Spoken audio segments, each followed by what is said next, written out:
नदियां आएगी खेतों तक फसलें कंचन हो जाएगी, नदियां आएगी खेतों तक फसलें कंचन हो जाएगी, आशाओं की सूखी डाली सुरभित मधुवन हो जाएगी, ऊंचे पर्वत बोने होंगे ग्रह नक्षत्र खिलौने होंगे, ऊंचे पर्वत बोने होंगे ग्रह नक्षत्र खिलौने होंगे, अंतरिक्ष होगा बाहों में, सूरज तक तैयारी होगी, ये सदी हमारी होगी, ये सदी हमारी होगी, ये शिक्षक भर्ती फर्स्ट लेवल और सेकंड लेवल हमारी होगी। कितने ही पेपर आउट हो जाए लेकिन हम मेहनत की चाबी से हमारे भाग्य का दरवाजा खोलेंगे और उसमें घुसेंगे और मेहनत के बल पे, मेहनत के पथ पे आगे बढ़ेंगे, इन गलत रास्तों का नहीं चुनाव करेंगे। ऐसा दृढ़ संकल्पित होकर के हमें खुद समय को ये लोहा मनवाना है कि हमारे जो मेहनत की चाबी है उससे ही हम, हमारे मेहनत रूपी चाबी से ही हमारे भाग्य का दरवाजा खोलेंगे, हमारे किस्मतों का दरवाजा खोलेंगे।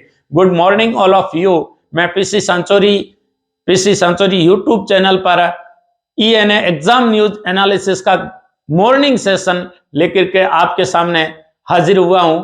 जो अखबार की सुर्खियां बनती है, राजस्थान सुजस की सुर्खियां बनती है और हमारे अखबार बेस पर जो हमारे जीके का हिस्सा बनती है, हमारे पेपर का हिस्सा बनती है, उन न्यूज को लेकर के मैं आपके सामने एग्जाम न्यूज एनालिसिस लेकर के आया हूं। राजस्थान सुजस आधारित हमारी पहली न्यूज बनी है कि शुरू हुआ सर्दी का 3rd डिग्री टॉर्चर, मौसम का सितम, कई राज्यों में 2 दिन तक चलेगी शीतलहर। शुरू हुआ सर्दी का 3rd डिग्री टॉर्चर, मौसम का सितम, कई राज्यों में 2 दिन तक चलेगी शीतलहर। मामूली सी और एकदम सीधी सादी न्यूज दिखती है, इससे हमारी परीक्षा अभियोग की सामग्री कैसे बनती है। ठंड बिल्कुल इतनी गिर रही है, इतनी पड़ रही है कि हर जीव जहां उनको अपना स्थान मिलता है वो अपने शरीर को बचाने के लिए, शरीर को गर्म रखने के लिए विभिन्न उपाय करता हुआ नजर आता है। आप इस ठंड में जम करके अपने भविष्य को दांव पे मत लगाना, रात को जाग करके योगी की तरह मेहनत करना और इस ठंड से प्रभावित मत होना। देखो ठंड में कहां कहां कौन कौन कैसे कैसे प्रभावित हो रहा है और ठंड का क्या हमारे जीके से संबंध है, उसको लेकर के मैं आपको बताता हूं कि ये हमारी पृथ्वी ग्लोब के मध्य 0 डिग्री को हम भूमध्य रेखा कहते हैं। 0 डिग्री को भूमध्य रेखा कहते हैं। इसी को हम विषुवत रेखा कहते हैं। क्या कहते हैं? विषुवत रेखा। इस विषुवत रेखा के ऊपर वाला उत्तरी गोलार्ध, विषुवत रेखा के इधर दक्षिण का दक्षिणी गोलार्ध, ये उत्तरी और दक्षिणी गोलार्ध कहलाते हैं। उत्तरी गोलार्ध के अंदर 23.5 डिग्री है। 23.5 डिग्री उत्तरी अक्षांश को हम कर्क रेखा कहते हैं और 23.5 डिग्री दक्षिणी अक्षांश को 23.5 डिग्री दक्षिणी अक्षांश को हम मकर रेखा कहते हैं। मकर रेखा कहते हैं। इनके मध्य जो क्षेत्र होता है वहां गर्मी पड़ती है, इसलिए इस जोन को उष्णकटिबंधीय जोन कहते हैं। क्या कहते हैं? उष्णकटिबंधीय जोन कहते हैं। अब देखो जो वर्तमान में ठंड पड़ रही है और इधर ही पड़ रही है, तो सबसे पहले ये बात आती है कि इतनी ठंड जब हमारा भारत इस कर्क रेखा भारत के मध्य से गुजरती है और भारत का आधे से ज्यादा भाग उष्णकटिबंधीय में आता है, उष्णकटिबंधीय क्षेत्र में आता है और आधे से अधिक भाग भारत का शीतोष्ण कटिबंधीय में आता है, शीतोष्ण कटिबंधीय में आता है और यहां भारत की इतनी सर्दी पड़ रही है, तो विश्व में सबसे ज्यादा सर्दी कहां पड़ रही होगी? भारत में सबसे ज्यादा सर्दी है वो भारत के उत्तर के राज्य में जहां सियाचिन ग्लेशियर पड़ता है। सियाचिन ग्लेशियर में भारत का सबसे ठंडा स्थान पाया जाता है और -50 डिग्री सेंटीग्रेड तक सर्दियों के दिनों में तापमान पाया जाता है। सियाचिन ग्लेशियर विश्व का सबसे ऊंचा युद्ध स्थल है। विश्व का सबसे ऊंचा युद्ध स्थल है जो भारत और पाकिस्तान के मध्य स्थित है और काराकोरम पहाड़ी के मध्य स्थित है। काराकोरम पहाड़ी में K2 गॉडविन ऑस्टिन पर्वत शिखर स्थित है जो 8,611 मीटर ऊंचा है और भारत का सबसे ऊंचा पर्वत शिखर कहलाता है K2 गॉडविन ऑस्टिन। इस काराकोरम श्रृंखला में सियाचिन ग्लेशियर है। सियाचिन ग्लेशियर विश्व का सबसे ऊंचा युद्ध स्थल है। 1984 से के बाद ये भारत के पास है और ऑपरेशन मेघदूत ऑपरेशन करके सेना द्वारा इसे पाकिस्तान से खदेड़ करके खाली करवाया था। और ये विश्व के सबसे ऊंचे युद्ध स्थलों में, विश्व के सबसे बड़े युद्ध स्थलों में से एक है। 2015 के अंदर राव इंद्रजीत सिंह है जो हमारे रक्षा राज्य मंत्री है, उनका एक बयान है लोकसभा के अंदर है, 2015 की बात है कि 839 या 69 के आसपास में हमने यहां सैनिक खो दिए आज तक का जब भी युद्ध हुआ है, क्योंकि -50 डिग्री सेंटीग्रेड तापमान के आसपास रहता है। लेकिन मोटे मोटे तौर पे 869 है, यानी 869 सैनिक के अलावा मोटे मोटे तौर पे यहां यदि कह दिया जाए तो 900 सैनिक अभी तक भारत खो चुका है। इतना हार्ड मास गलाने वाली सर्दी पड़ती है। इसके पास में स्थित है द्रास, और सियाचिन का जो अर्थ होता है वो लिया जाता है जंगली गुलाब से।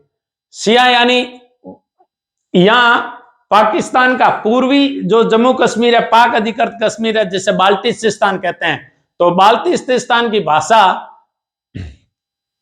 बाल्टी के कारण बाल्टी में इसे सिया को कहते हैं जंगली गुलाब, और यह बहुतात में होता है, इसलिए इसे गुलाबों की भरमार के रूप में सियाचिन का अर्थ है, शाब्दिक अर्थ लिया जाता है। सियाचिन का अर्थ होता है गुलाबों की भरमार, और वो भी जंगली गुलाबों की भरमार, और वो विभिन्न तरीके से वहां के जनजातियां उसे सजाने में काम लेती है। उसके पास में स्थित है द्रास, ये भी भारत का ठंडा स्थान है। द्रास लेह लद्दाख का प्रवेश द्वार कहलाता है, लेह जिले में स्थित है दोनों। तो इस प्रकार सियाचिन की दूसरी विशेषता यह है कि काराकोरम दर्रे के अंदर हिस्पार, काराकोरम जो पर्वत श्रृंखला है उस पर्वत श्रृंखला में हिस्पार, बाल्टेरो, सियाचिन, साल्टेरो, ये हिमनद है।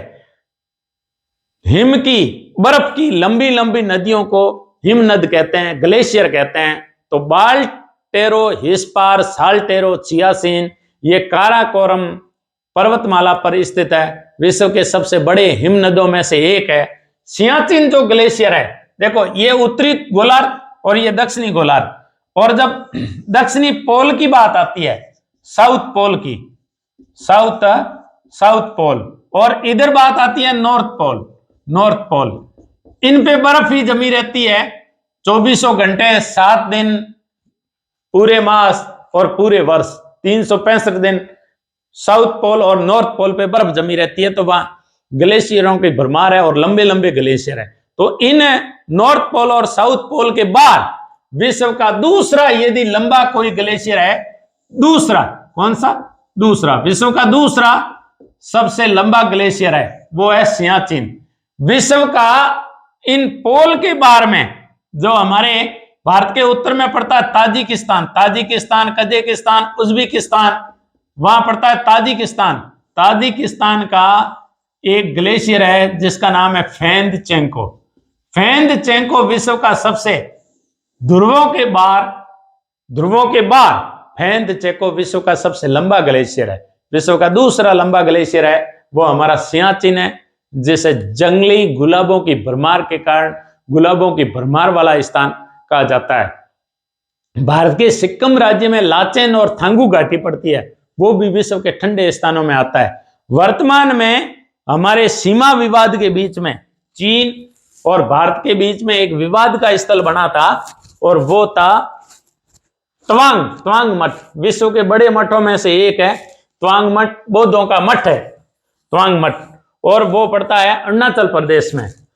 अभी अपने को बना करके बताते हैं कि ये हमारा इंडिया, बिल्कुल जैसा बनाता हूं वैसा ही आपको पसंद करना है। ये हमारा जम्मू कश्मीर, प्यारा सा भारत का स्वर्ग यहां पड़ता है। ये इस प्रकार पूर्वी भारत में यहां पड़ता है भूटान, और यहां पर सॉरी यहां पड़ता है नेपाल, यहां पड़ता है भूटान, यहां पड़ता है चीन, और इस प्रकार अरुणाचल प्रदेश में यहां एक मठ पड़ता है त्वांग। ये त्वांग मठ अरुणाचल प्रदेश का और भारत के सबसे बड़े मठों में से एक है। त्वांग मठ में 1962 में चीन ने हमला भी किया था और इतना भयंकर तबाही मचाई थी कि लंबे समय तक बर्फ के अंदर दबी हुई भारतीय सैनिकों की डेड बॉडी भी रही थी तवांग। तो तवांग के अंदर एक घाटी है जिसे कहते हैं सेला पास, घाटी है सेला पास। ये भी विश्व के सेला पास, ये भी विश्व के ठंडे स्थानों में से एक है सेला पास। इस सेला पास से तेजपुर असम और गुवाहाटी असम के लिए जो है वो घाटियां मार्ग प्रदान करती है। तो विश्व के ठंडे स्थानों में आता है, यह है हमारा सियाचिन। सियाचिन पढ़ लिया, जिसे विश्व के दूसरे सबसे लंबे हिमनद का तमगा हासिल है, विश्व के सबसे ऊंचे युद्ध स्थलों में से एक है। और इस प्रकार हमने सेला पास पढ़ दिया। देखो अभी वर्तमान में हमने थोड़े दिन पहले पढ़े थे अमेरिका, और वो भी उत्तरी अमेरिका। थोड़ा जैसा बनता है वैसे बना दूं। ये सेंट लॉरेंस का भाग, और ये हडसन की खाड़ी, और यहां अपन कह सकते हैं कि कनाडा का भाग स्थित है। यहां जो ग्रेट लेक्स स्थित है, इन ग्रेट लेक्स के पास में ये जो क्षेत्र है, ये विश्व के अंदर एक साइक्लोन आता है जिसे कहते हैं बम साइक्लोन। इन्हें कहते हैं बम साइक्लोन। बम साइक्लोन, बम साइक्लोन क्या होता है कि बर्फ का बम होता है, बर्फ का सैलाब होता है, बर्फ की आंधी होती है, बर्फ का झंझावत होता है, बर्फ का ब्लिजर्ड होता है, जो उत्तरी ध्रुव पे और दक्षिणी ध्रुव पे आता है, बर्फ का ब्लिजर्ड। और बर्फ से पूरी दुनिया जम जाती है, वृक्ष तक जल जाते हैं, वहां वनस्पति तक जल जाते हैं, और पूरी दुनिया को अस्त व्यस्त कर देता है। और भयंकर रूप से काफी स्पीड में हवाएं ठंडी बर्फ के साथ में चलती है। तो ऐसा है बम साइक्लोन। बम साइक्लोन विश्व में 3 जगह आता है। ये उत्तरी अमेरिका महाद्वीप के पूर्वी भाग में पड़ता है अटलांटिक महासागर। अटलांटिक महासागर के उत्तर पश्चिम भाग में बम साइक्लोन आता है एक। फिर ये जो उत्तरी अमेरिका का जो पश्चिमी भाग है और चीन के जापान के, वहां पड़ता है उत्तर पश्चिमी प्रशांत महासागर। दूसरा बम साइक्लोन वहां आता है, उत्तर पश्चिमी प्रशांत महासागर, दूसरा बम साइक्लोन वहां आता है। और तीसरा जब बम साइक्लोन आता है तो ये हमारा अफ्रीका महाद्वीप, अफ्रीका महाद्वीप के उत्तर में पड़ता है भूमध्य महासागर, भूमध्य सागर। भूमध्य सागर में बम साइक्लोन आते हैं। ये 3 जगह हैं। लेकिन वर्तमान में जो बम साइक्लोन आया है वो एक तो आया है जापान का होकंडो होन्शु शिकोको क्यूशु तक के द्वीप जम गए हैं, और पूरा जापान एक बार बर्फ के अंदर जमा हुआ नजर आता है, और वहां का जीवन ठहर सा गया है।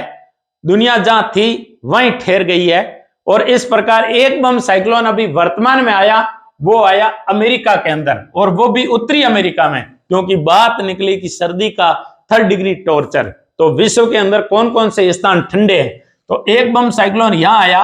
और यहां जब हमने पढ़ा सुपीरियर, मिशिगन, इरी और ओंटेरियो, इरी और ओंटेरियो के मध्य एक जलप्रपात पड़ता है न्यागरा जलप्रपात।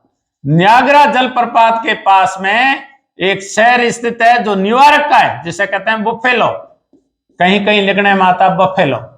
बफेलो शहर के अंदर पूरा शहर जम गया और 38 लगभग व्यक्ति मारे गए हैं, और कनाडा के अंदर भी 4 व्यक्ति मारे गए हैं। न्यूयॉर्क जो राज्य है और सबसे ज्यादा जनसंख्या वाला राज्य है अमेरिका, संयुक्त राज्य अमेरिका का, उसकी गवर्नर है कैथी होचुल। ये कभी आरएस प्री में भी न्यूयॉर्क का गवर्नर जनरल, लंदन का गवर्नर जनरल, बड़े बड़े मेक्सिको सिटी का गवर्नर जनरल जो विवादास्पद रहते हैं, इनके पास में खूब सारे पावर होते हैं, शक्ति केंद्रीयकरण इनके पास में होता है, इसलिए इनके बारे में पूछा भी जाता है। कि आरएस प्री में पूछा गया क्वेश्चन था कि न्यूयॉर्क, तत्कालीन एग्जाम के अंदर पूछा था कि न्यूयॉर्क सिटी का गवर्नर जनरल कौन है, तो वर्तमान में जो है वो है कैथी होचुल। कौन है? कैथी होचुल। कैथी होचुल वहां की वर्तमान में गवर्नर जनरल है। इसका कथन है, और इन्होंने एक एडवाइजरी जारी की है वहां के नागरिकों के लिए, वहां के सिटीजन के लिए, कि आप घर से बाहर नहीं जाएं, घर के अंदर रहें।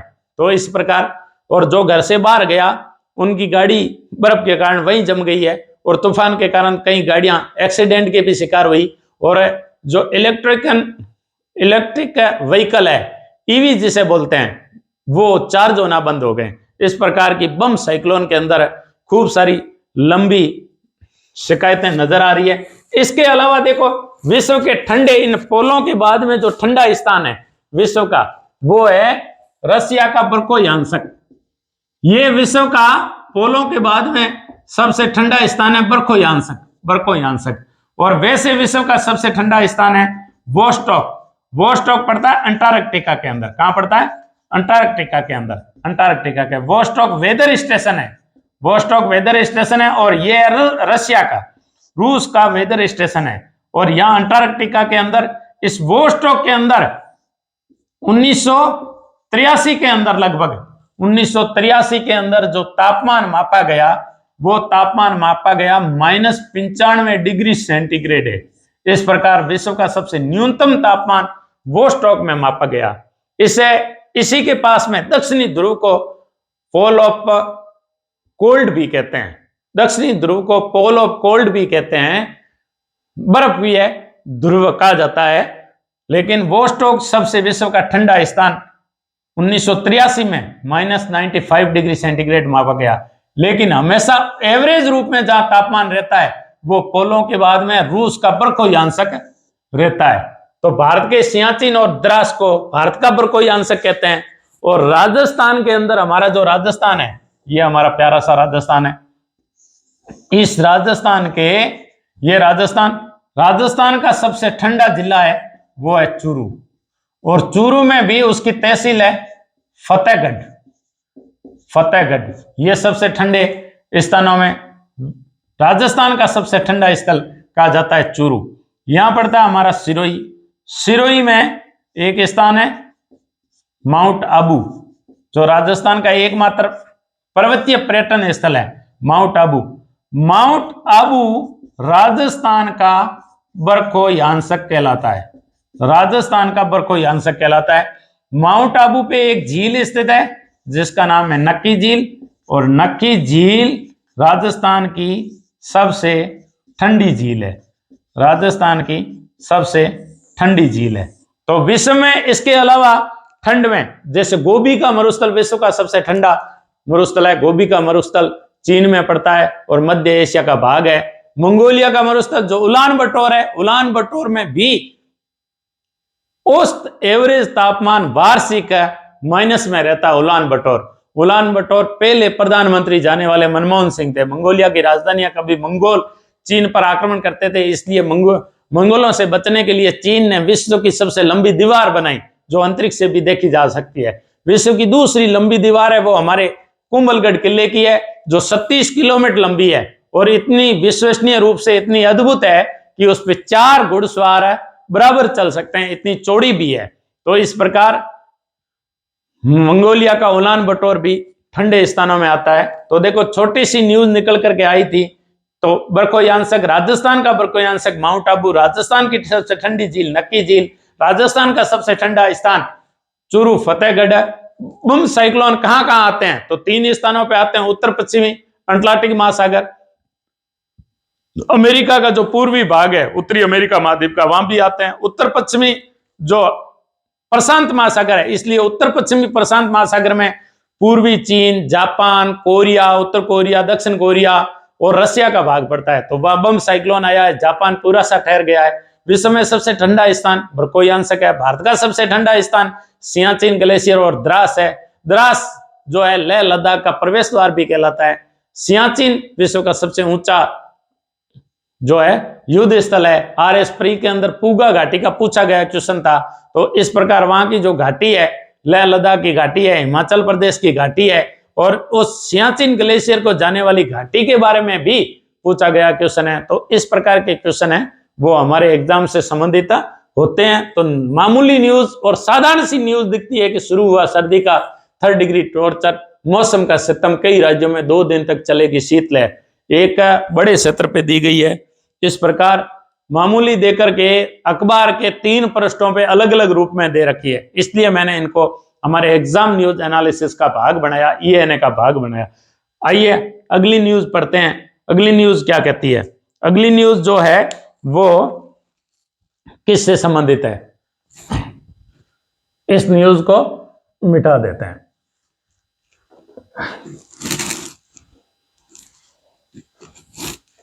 अगली हमारी न्यूज है राजस्थानी भाषा में लालच के योगदान पर संगोष्ठी।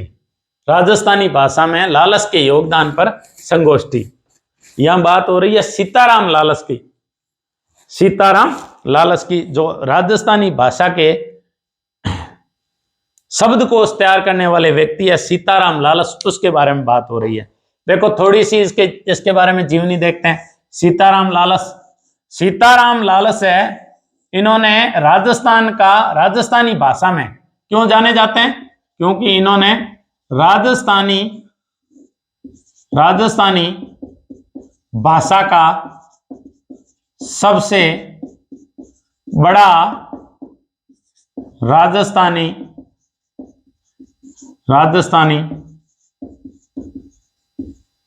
शब्दकोश तैयार किया।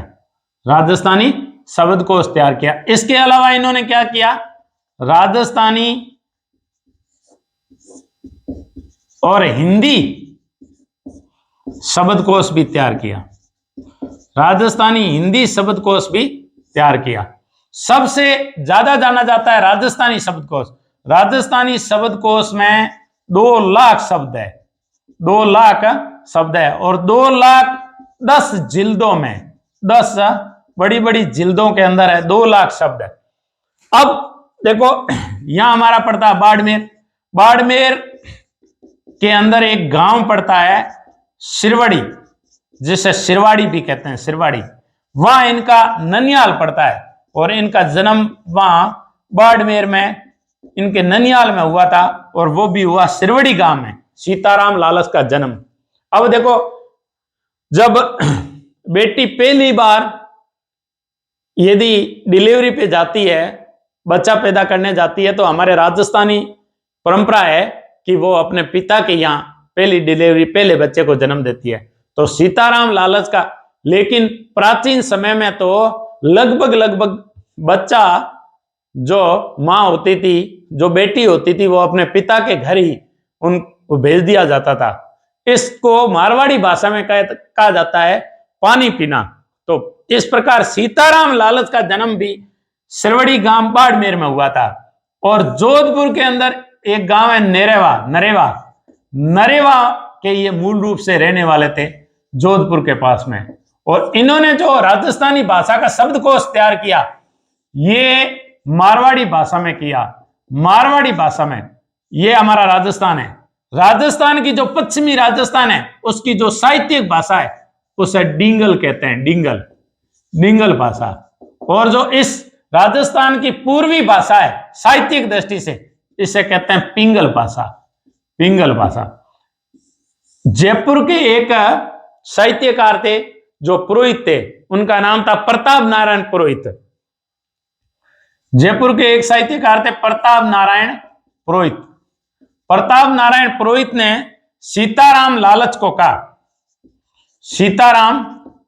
को कहा कि मैं आपको एक साहित्य देता हूं। प्रताप नारायण पुरोहित थे, उन्होंने सीताराम लालच को कहा कि मैं आपको एक डिंगल भाषा में लिखा हुआ साहित्य देता हूं, आपको उसको पढ़ करके उसकी समीक्षा करनी है। और वो जो साहित्य था, वो बूंदी के जो राम सिंह जी के दरबारी कवि थे सूर्यमल मिश्रण के बेटे थे मुरारी दान। इन्हें मुरारी दान ने एक काव्य लिखा था जिसे डिंगल कोश कहा जाता है। डिंगल कोश पे समीक्षा लिखने को कहा था सीताराम लालच को प्रताप नारायण ने कहा कि सीताराम लालच, कि तुम अभी नए नए साहित्यकार बने और लिखना शुरू किए हो, डिंगल कोश है सूर्यमल मिश्रण के बेटे मुरारी दान का, उसकी समीक्षा करनी है, उसमें कहां उन्होंने गलतियां की है। तो जब वो समीक्षा करने बैठे, तो समीक्षा करने के बाद में सीताराम लालच है वो प्रताप नारायण के पास में गए और प्रताप नारायण के पास में जाकर के बोले कि ये कोई खास लिखा हुआ नहीं है, इसमें ऐसा कुछ खास नहीं है जो इस प्रकार डिंगल कोश कहलाए, जो इन्होंने नाम दिया डिंगल कोश, ऐसा कुछ खास नहीं है मुरारी दान। मुरारीदान के बारे में बताया कि मुरारीदान ने डिंगल कोश में ऐसा कुछ खास नहीं लिखा है, ये कहा सीताराम लालस ने प्रताप नारायण पुरोहित को।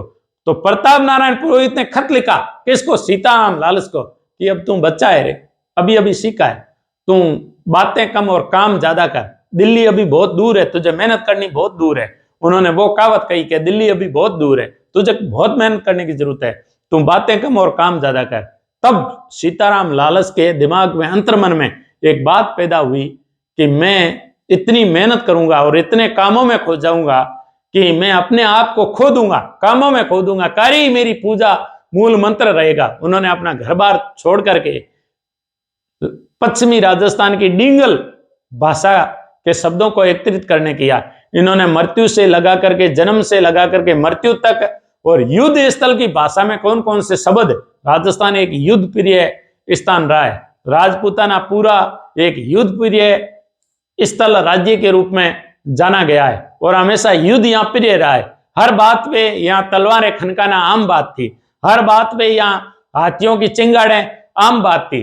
तो युद्ध से भाषा से संबंधित भी डिंगल भाषा के कौन कौन से शब्द जो युद्ध से संबंधित है, इस प्रकार के भी 2 लाख शब्दों को डिंगल भाषा में इकट्ठा करके राजस्थानी भाषा को तैयार करने का श्रेय वो सीताराम लालस को जाता है। सीताराम लालस को भारत सरकार ने पद्म श्री पुरस्कार से भी नवाजा गया। इस प्रकार वो सीताराम लालस है जिन्होंने डिंगल भाषा पे साहित्य लिखा। तो उसकी जयंती पे जो संगोष्ठी हुई है उसकी बात की जा रही है। तो इस प्रकार हमारा क्वेश्चन पूछा जा सकता है कि राजस्थानी हिंदी शब्दकोश किसने लिखा?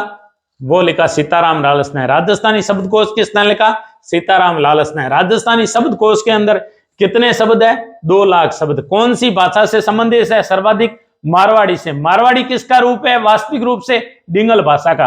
राजस्थान के पश्चिमी साहित्यिक भाषा क्या कहलाती है? डिंगल भाषा। पश्चिमी राजस्थान की पूर्वी भाषा साहित्यिक दृष्टि से क्या कहलाती है? पिंगल भाषा। ये जो पिंगल भाषा है ना, ये पिंगल भाषा ब्रज भाषा का रूप है।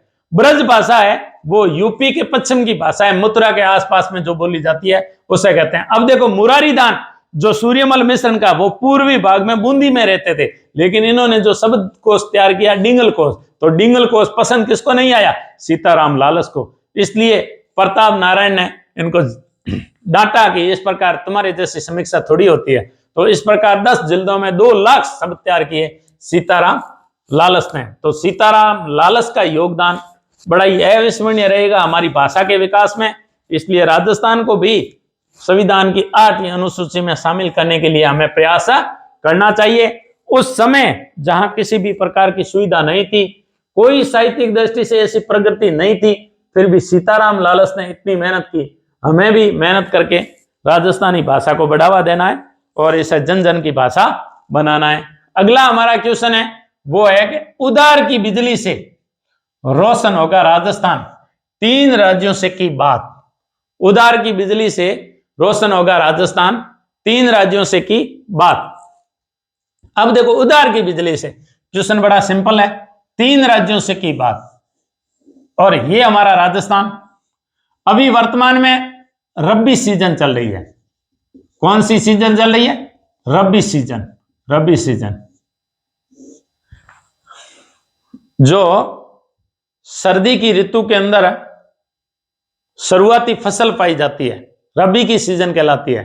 तो रबी की सीजन के अंदर बिजली के उत्पादन और मांग की आपूर्ति के अंदर, मांग आपूर्ति में काफी अंतर आ गया है, और लगभग 1500 मेगावाट बिजली अतिरिक्त चाहिए हमें। कितनी चाहिए?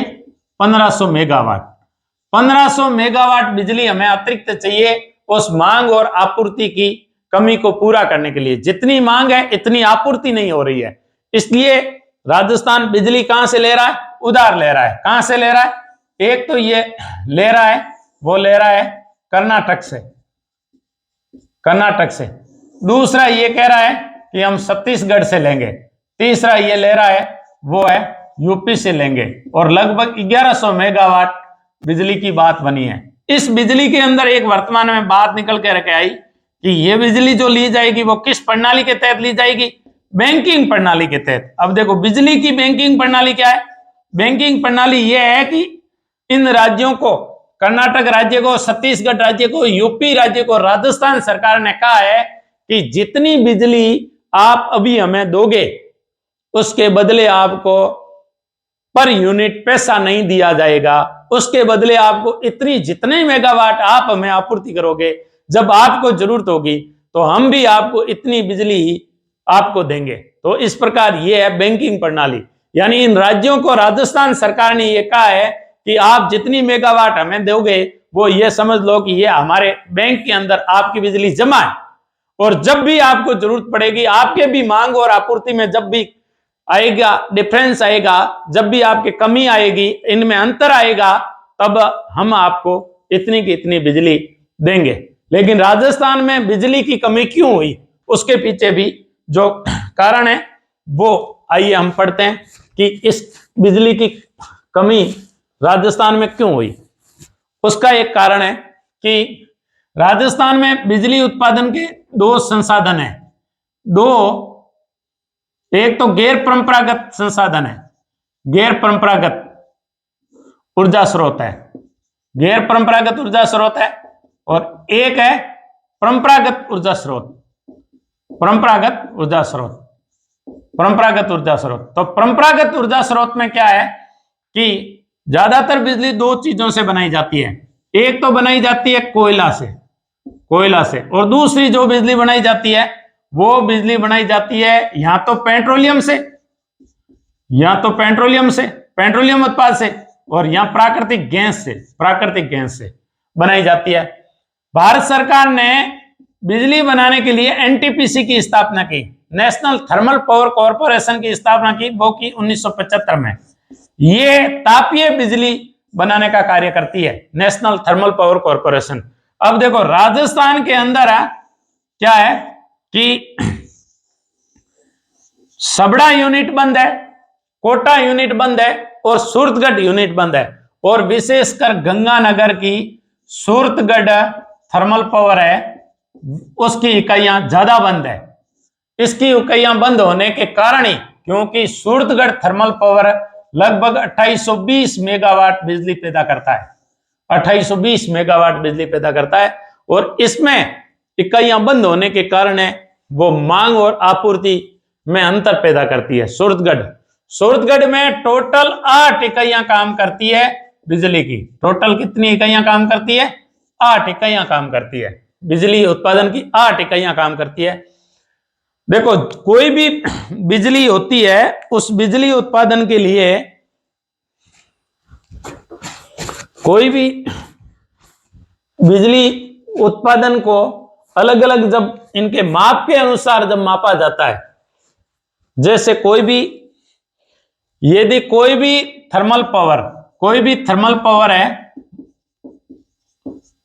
थर्मल पावर 1000 मेगावाट से ज्यादा यदि बिजली पैदा करता है तो वो सुपर थर्मल पावर स्टेशन कहलाता है, सुपर थर्मल पावर स्टेशन कहलाता है। और राजस्थान में ऐसे टोटल सुपर थर्मल पावर है वो लगभग 6 सुपर थर्मल पावर है। 1000 मेगावाट से ज्यादा कोई एक ही स्टेशन बिजली पैदा करता है, ऐसे सुपर थर्मल पावर राजस्थान में 6 कौन कौन से? राजस्थान का पहला सुपर थर्मल पावर है सूरतगढ़। ये राजस्थान का सूरतगढ़ गंगानगर जिले में पड़ता है। कहां पड़ता है? गंगानगर जिले में। और गंगानगर जिले में जो गांव पड़ता है वो पड़ता है ठुकराना। इसके बाद में दूसरा सुपर थर्मल पावर पड़ता है, वो कोटा में पड़ता है, कोटा सुपर थर्मल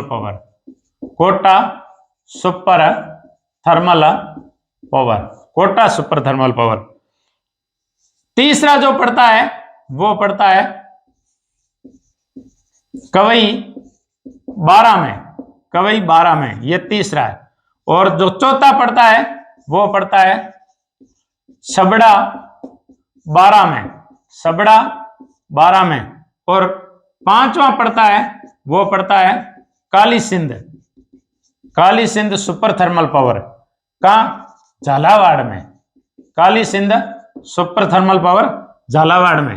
और छठा पड़ता है वो बाड़मेर में पड़ता है भादेसर। कहां पड़ता है? भादेसर, भादेसर बाड़मेर। इस प्रकार राजस्थान में कितने सुपर थर्मल पावर है? सुपर थर्मल पावर स्टेशन जो 1000 से ज्यादा मेगावाट बिजली पैदा करते हैं, ऐसे सुपर थर्मल पावर राजस्थान में 6, इन 6 सुपर थर्मल पावर है। यदि कोई भी पावर स्टेशन, कोई एक इकाई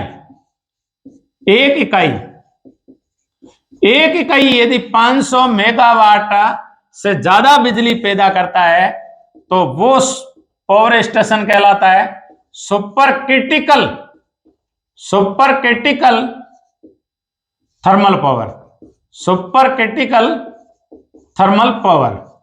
क्रिटिकल थर्मल पावर यानी 500 एक इकाई, कोई भी एक इकाई स्टेशन नहीं, कोई एक स्टेशन पावर स्टेशन नहीं, कोई एक इकाई यदि 500 मेगावाट से ज्यादा बिजली पैदा करता है तो वो सुपर क्रिटिकल थर्मल पावर कहलाता है। राजस्थान में ऐसे 4 सुपर क्रिटिकल थर्मल पावर है। 4 सुपर क्रिटिकल थर्मल पावर है। 4 सुपर क्रिटिकल थर्मल पावर है।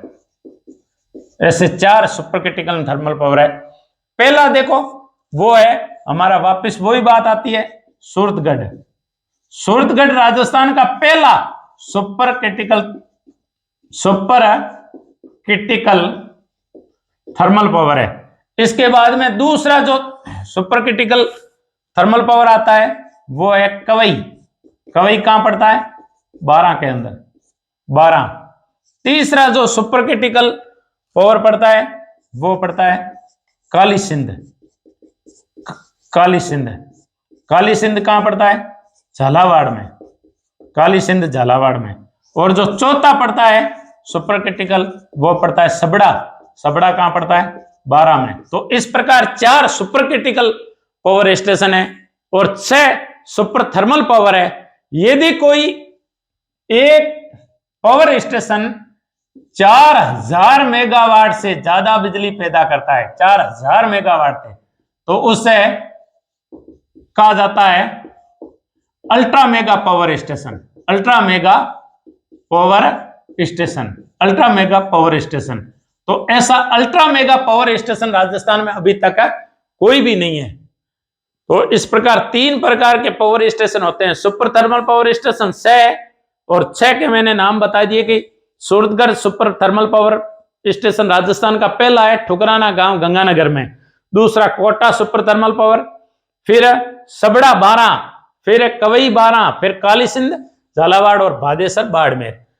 एक इकाई यदि 500 मेगावाट से ज्यादा बिजली पैदा करती है तो वो सुपर क्रिटिकल थर्मल पावर कहलाता है। सुपर क्रिटिकल थर्मल पावर में देखो, सुपर क्रिटिकल थर्मल पावर है वो सूरतगढ़ में 1, कवई 12 2, काली सिंध 3 और सबड़ा 12 4। इस प्रकार राजस्थान में 4 सुपर क्रिटिकल थर्मल पावर है। यदि कोई एक पावर स्टेशन 4000 मेगावाट से ज्यादा बिजली पैदा करता है तो वो अल्ट्रा मेगा पावर स्टेशन कहलाता है। राजस्थान में ऐसा कोई भी अल्ट्रा मेगा पावर स्टेशन अभी तक नहीं बना है। अधिकतम जो बिजली पैदा करता है वो है हमारा Suratgarh super critical thermal power.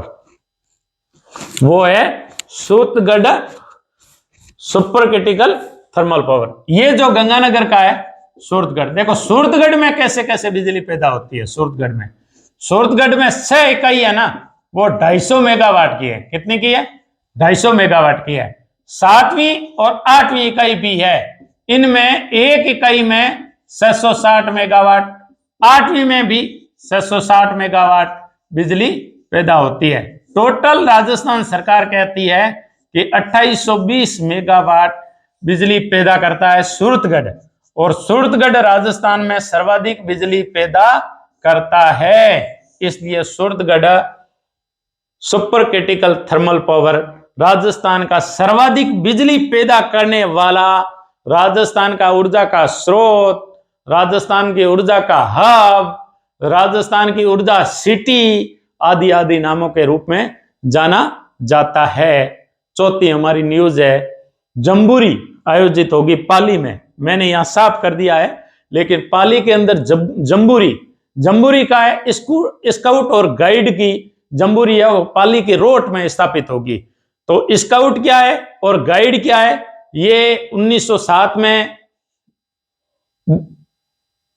जो बोर्डेन पॉवेल थे उनके द्वारा स्टार्ट किया गया एक बालचारी, बालकों के स्वास्थ्य के लिए, बालकों को कर्तव्यनिष्ठ बनाने के लिए, बालकों को भ्रातृत्व बालकों में पैदा करने के लिए, यानी उनके संपूर्ण जीवन के व्यक्तित्व का निर्माण करने की एक इस प्रकार की इकाई जो स्थापित की जाती है उसे स्काउट और गाइड कहते हैं।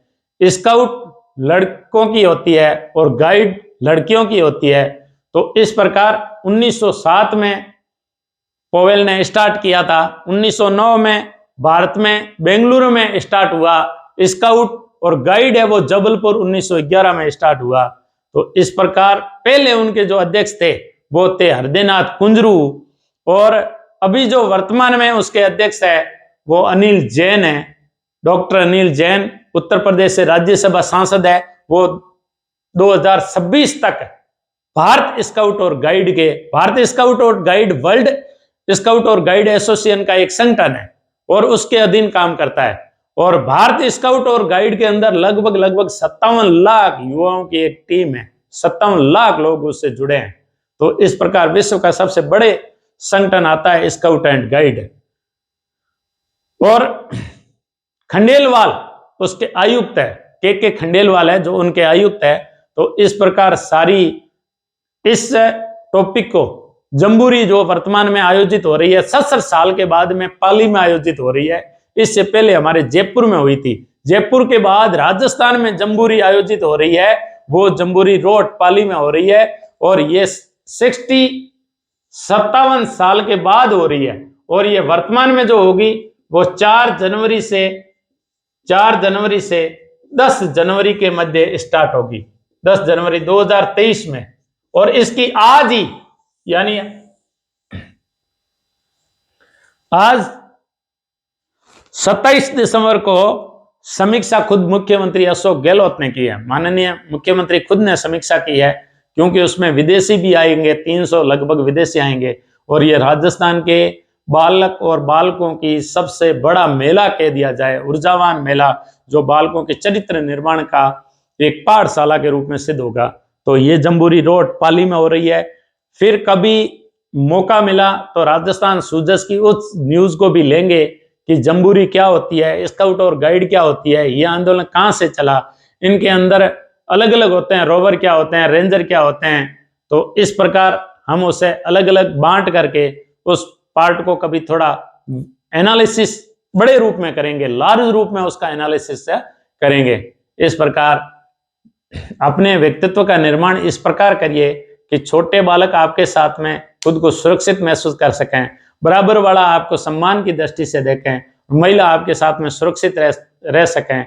बूढ़े बुजुर्गों की सेवा करते हुए दिन गुजारिए और उनके आशीर्वाद लेते हुए दिन गुजारिए। जय हिंद, जय भारत।